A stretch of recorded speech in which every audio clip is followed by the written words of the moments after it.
Hello and welcome to Through the Bible with Les Feldick. An Oklahoma rancher and farmer, Les Feldick has taught home-style Bible classes for 20 years in Iowa, Oklahoma, and Texas. Les Feldick's unique style of Bible teaching has made the books of the Bible come to life. When Les is teaching, it's so interesting, people say the time seems to fly by. And now, here's Les Feldick. On time. Good to have you all with us, and let's pick right up where we left off last week in Genesis chapter 46. While you're looking that up, we want to let our television folk know that we have all these programs on videotape.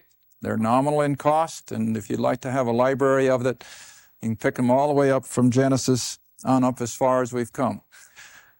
Now, for those of you in our studio class, if you're with me in Genesis chapter 46, remember we're talking about the Abrahamic Covenant, how that God is pulling out of the mainstream of humanity now, who are steeped in idolatry, a separate little nation of people who will become, of course, the nation of Israel or the Jew. And they're going to be a little pure water creek that God in some future time can use to bring back as a purifying or as an evangelistic thrust into the mass of the non-Jewish people. Now, within that Abrahamic covenant, remember, we have these three basic premises: that he's going to make of them a nation of people, he's going to put them in a geographical area, he's going to give them their own land, and over that people dwelling in their own land, he's going to provide them with the government, not just an ordinary government, not even kings such as David and Solomon, but that one day God himself would become their king in the person of the Messiah, the Christ. And that's consequently then why when we come to the book of Matthew, he is referred to as the King of Israel. Now, that wasn't just a frivolous term. This was all part and parcel of this Abrahamic covenant. All right, in Genesis chapter 46 is where we closed last week, where God said to Jacob as he was hankering to get down in Egypt where Joseph was, he said, "I am God, the God of thy father. Fear not to go down into Egypt." Now, the reason it's spoken in the way it is, God up until this time has instructed them not to go to Egypt. Because you remember, Egypt in Scripture is a picture of the what? Of the world. Sinfulness. Absolutely. And so now God has come to the place where he can permit Jacob to go on down to Egypt with his sons and their wives and their family. And Joseph and his family are already there. So for a total of 72 or 73 souls will move down into Egypt. And then look what it says: "For I will there," in Egypt, "make of thee a great nation." Now then, if you'll come to the book of Exodus, and we'll be studying this, of course, in detail when we get there chronologically. But you'll see in Exodus chapter 1, drop down to verse 5, where it says, "And all the souls that came out of the loins of Jacob were 70, for Joseph was in Egypt already." And then verse 7, "And the children of Israel were fruitful and increased abundantly, multiplied, waxed exceeding mighty, and the land," that is, the land of Egypt, Goshen in particular, "was filled with them." And so they began to just multiply until finally, verse 9, the king of Egypt had to do something drastic because he said, "Behold, the people of the children of Israel are more and mightier than we." Now, if you'll turn on over to Exodus chapter 19, one of the other benchmark verses of Scripture, a verse I dare say that most nominal Christians don't even realize it's in their Bible. But it is such an important verse in light of this covenant that we're studying. In Exodus chapter 19, drop down to verse 5. And again, get the setting. Israel is now out of the land of Egypt. They have come through the Red Sea experience. They are gathered around Mount Sinai. And in chapter 20, of course, they're going to receive the 10 commandments. But just before God gives the commandments to Moses, look what he tells this nation of people. Now, therefore, if. Now, what kind of a word do we call that in English? Conditional, isn't it? If. It's going to be up to them. But if you will obey my voice indeed and keep my covenant, see how many times that word comes up? And if you'll keep my covenant, then you shall be a peculiar. Now, the word peculiar in its original is not as we think of as someone odd or a little bit different. But the word in its original language was of intrinsic value. You shall be a special people, all right? Unto me above all people. Why? Because God is sovereign. He can do any way he wants to do. For he says, all the earth is mine. Now look at verse 6. Underline it, circle it, do something with it. Because this is a crucial verse if you're going to understand even the New Testament. And he says, you, the nation of Israel, you shall be unto me a, what's the next word? Kingdom. You shall be a kingdom of priests. Now let's stop. As we understand the word priest, what is the role of a priest? So far as God and man is concerned, what's the role of a priest? He's a go-between, isn't he? Now, we're not acquainted with that so much, especially Protestants. Now, our Catholic friends understand it a little better than we do. Because after all, isn't that what they think of in terms of their priest? He's the go-between, between them and God. Now, that's the term priest. Now, Israel was being promised that if they would be obedient to the commands and the covenants of God, they would be a kingdom, a nation of priests, go-betweens, and a holy.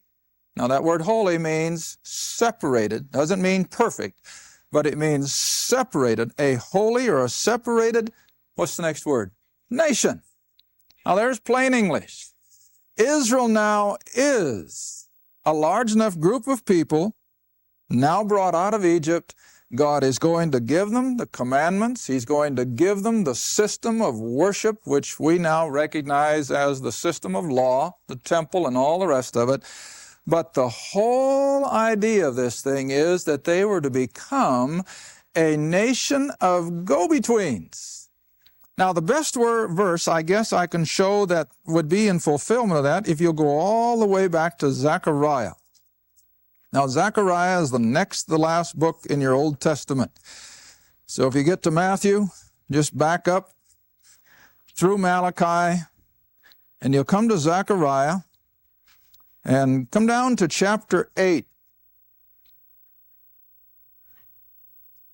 Zechariah chapter 8. And try to keep all this sorted out now in your memory. That Israel has become a nation of people while they're down there in Egypt. God has miraculously brought them out.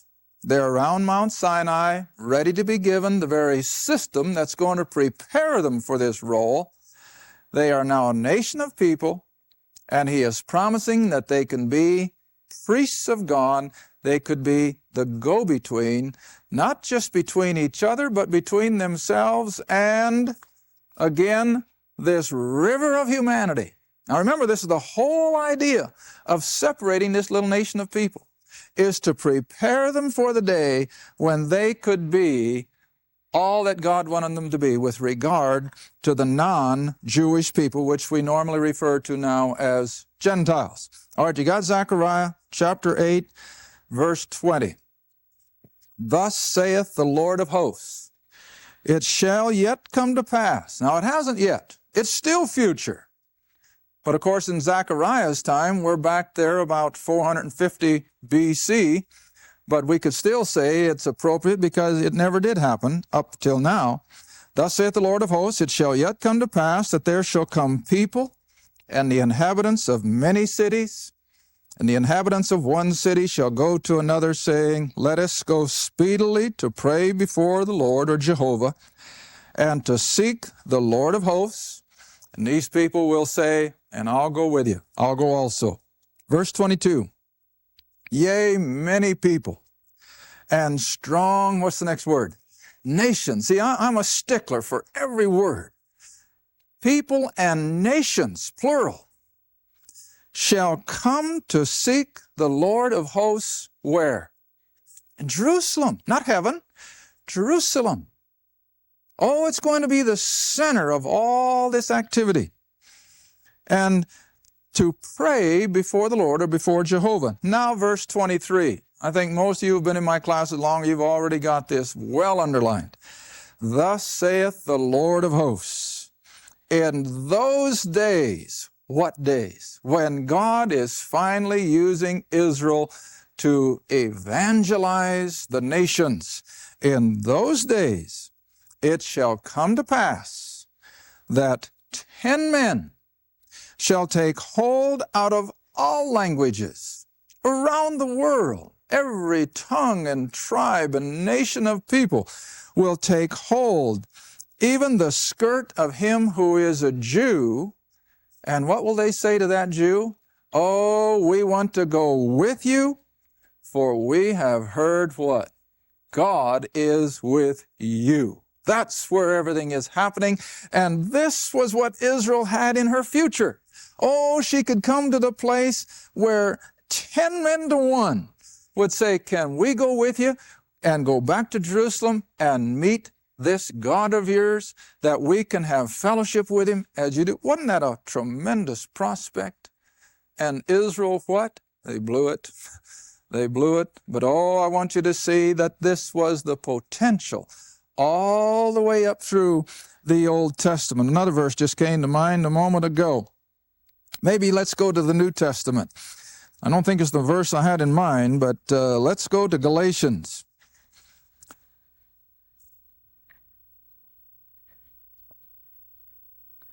Come to Galatians, and I'm just trying to sort out and see what we can use the quickest and which would be the clearest. I think chapter 3.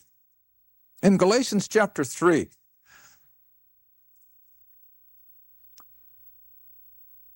Galatians chapter 3, and just drop down again for sake of time to verse 23 and 24. Now, of course, Paul is writing to predominantly, again, Gentile people, but he is stressing why everything happened the way it did. Why has the law now been set aside, and why has God turned to the Gentiles by grace through faith alone? Well, he's recapping.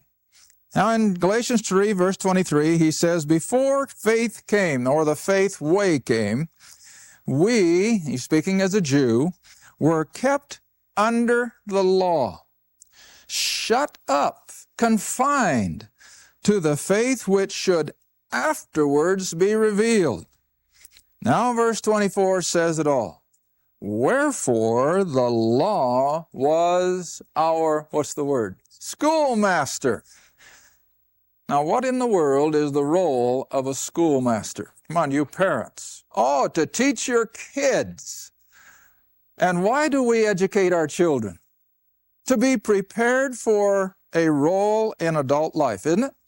That's the whole reason parents scrape and save and put their kids through school. And my, when I see the cost of some of these universities lately, I was reading some Eastern schools where it costs $24,000, $30,000 a year to put a kid through school. Wow. But whatever. Why do parents do it? To prepare that child for an active life when he becomes an adult. That's the role of a schoolmaster. All right, now that's what the law was to Israel. For the law was our schoolmaster to bring us unto, or to bring us to the time of the Messiah, the Christ, that we might be justified by faith without the law. See? But now then, if you'll come down to chapter 4, it's a further clarification of this thought. I say then that the heir, as long as he is a child, differeth nothing from a servant, though he be Lord. Now that's small l, it's just a term, though he be Lord of all. But this child, verse 2, is under what? Tutors, teachers, private instructors, until what? The time appointed of his father. Now, you know what Paul is referring to? Back, especially in the Roman Empire, well-to-do families would do just that. This little boy, as he came into the family, meant nothing. He had no more rights than a hired servant, except that old daddy is going to foot the bill to get him educated. And he's going to educate him for a particular future role, probably within the family business or within the estate or whatever the case may be. But he's going to be educated by tutors for that time when the father says, now I'm ready, son, to bring you in as a full heir. I've got a job for you to do. All right, now this was exactly what God was doing with the nation of Israel. He puts them under the law. He teaches them, he deals with them miraculously and patiently, and he's moving them along for the day when they could become the great evangelistic force amongst the Gentiles. Now, I know the other verse I was thinking of. Let's back up again in the Old Testament all the way to Isaiah. Because I want you to be able to see that God was not negligent in letting this mainstream of humanity go its way. Oh, he had them on his mind all the while. But he had to let them go until he had tutored, until he had prepared this covenant people of Israel to fulfill the role that he has given to them. Now you got Isaiah 42. And again, I'd like to just remind our listening audience that we will be coming to all these things more in detail as we come up through the Old Testament. So this is just kind of an overview, really. But in Isaiah 42, starting with verse 1, where Isaiah, and of course I always like to remind people who hear me teach, to whom is Isaiah writing? To Israel. He doesn't write to the Romans or the Greeks. He's writing to the Jew. They were the only ones that had anything to do with the Old Testament writings. And so always keep that in mind. Who is the prophet writing to? And so to Israel he says, behold my servant, whom I uphold, my elect, in whom my soul delighteth. I have put my spirit upon him. He shall bring forth judgment. And the word judgment here does not mean punishment as we think of the term, but he would bring forth rule. To whom? Gentiles. But of whom is the prophet speaking? Christ. See? The Messiah, this coming king. And who was he intrinsically interested in? The non-Jew, the Gentile. See? All right. He shall bring forth rule to the Gentiles. Now, if you'll flip on over to chapter 59 in this same book of Isaiah. Isaiah 59. Now drop down to verse 20. Isaiah 59, verse 20. And the Redeemer, capitalized. Who's the Redeemer? Christ, the Messiah. And the Redeemer shall come to Zion. Where's Zion? Jerusalem. Now, you know, I've made the state in my classes, hymn writers, bless their heart. Some of them, though, have got awful theology. And they give the idea as we sing the song, Marching to Zion. I haven't heard it now for a long time, but you all have sung it at one time or another. When we listen to the song and we sing it, where do we think of as Zion? Well, heaven. But Zion isn't in heaven. Zion's the north side of Jerusalem. And so this is the Zion that Isaiah is referring to. And the Redeemer shall come to Zion, to Jerusalem. And unto them that turn from transgression in Jacob, that is, of the children of Israel. As for me, God says, this is my, what's that word again? Covenant. This is my covenant with them, saith the Lord, my spirit that is upon thee, And my words which I have put in thy mouth shall not depart out of thy mouth, nor out of the mouth of thy seed or your children, nor out of the mouth of thy seed's seed, saith the Lord, from henceforth forever. But now don't stop there. Come right into the next chapter, chapter 60, verse 1, where it says, Arise, shine, for thy light is come, and the glory of the Lord is risen upon thee. Now who's the thee? Israel. What time is it referring to? When their Messiah was there. See?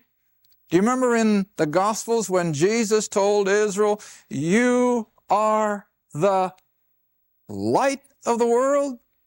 A couple verses down it says, you are the salt of the earth. Oh, what was he talking about? They were to be the vehicle. All right, now let's come back here to Isaiah 60. For the glory of the Lord is risen upon thee, for behold, the darkness, spiritual darkness, shall cover the earth, and gross darkness even the people. Now, who are the people? Israel, the Jew. And hasn't that been true? Spiritually blinded. And so God foresaw all this. But, go on. But, there's that three-lettered word that makes the difference. But, the Lord shall arise upon thee. For what purpose? And his glory shall be seen upon thee, and the, what? Gentiles. See? And the Gentiles shall come to, what? Thy light, Israel's light. See it? Oh, the Gentiles were to see all the spiritual light through Israel. And his glory shall be seen upon thee, the Gentiles shall come to thy light, and kings to the brightness of thy rising. This was all in that prophetic program.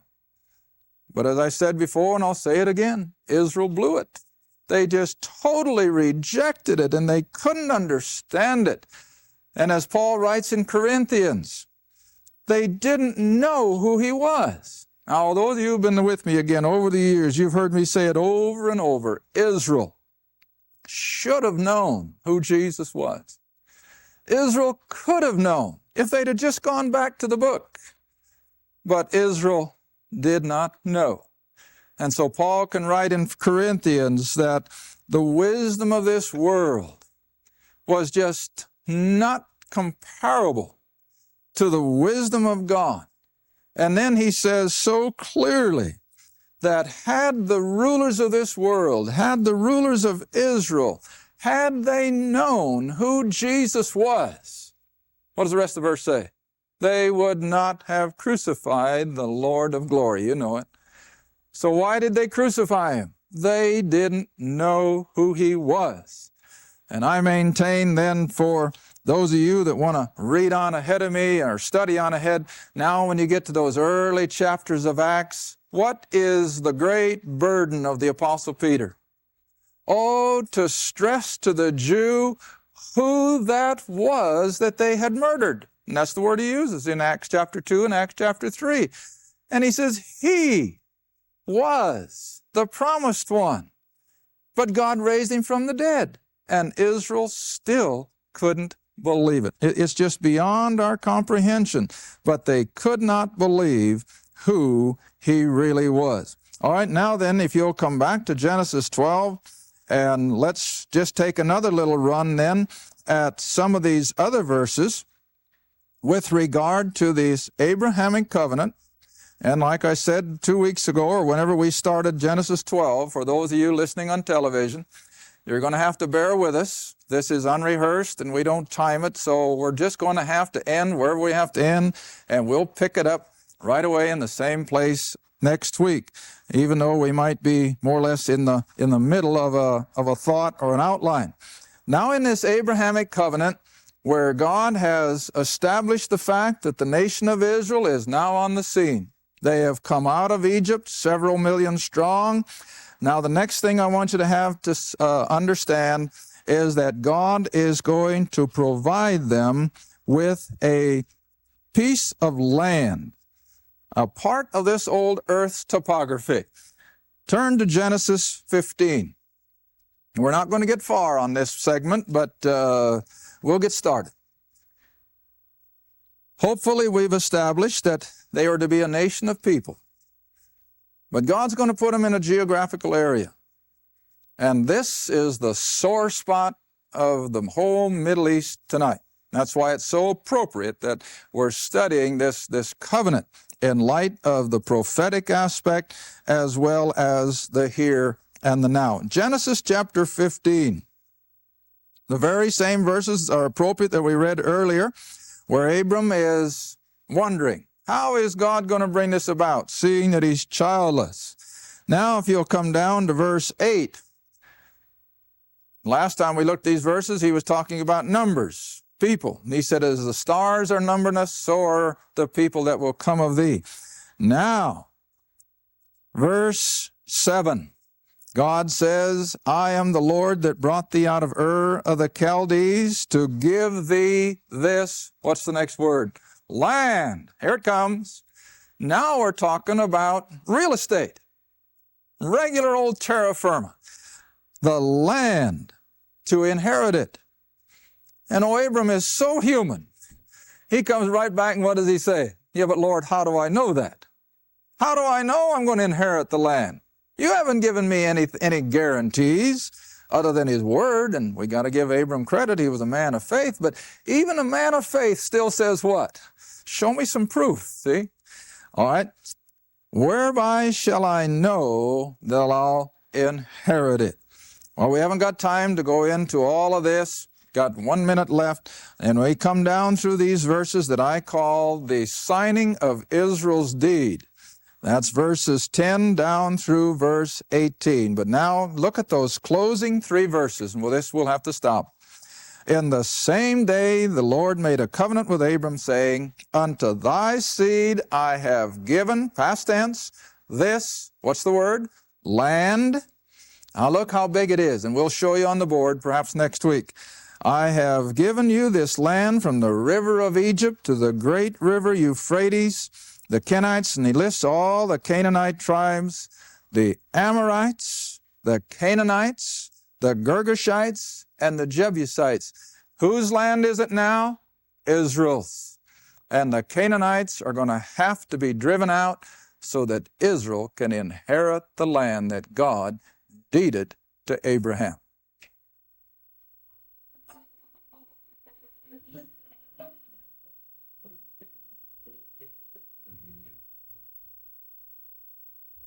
Thank you for watching Through the Bible with Les Feldick.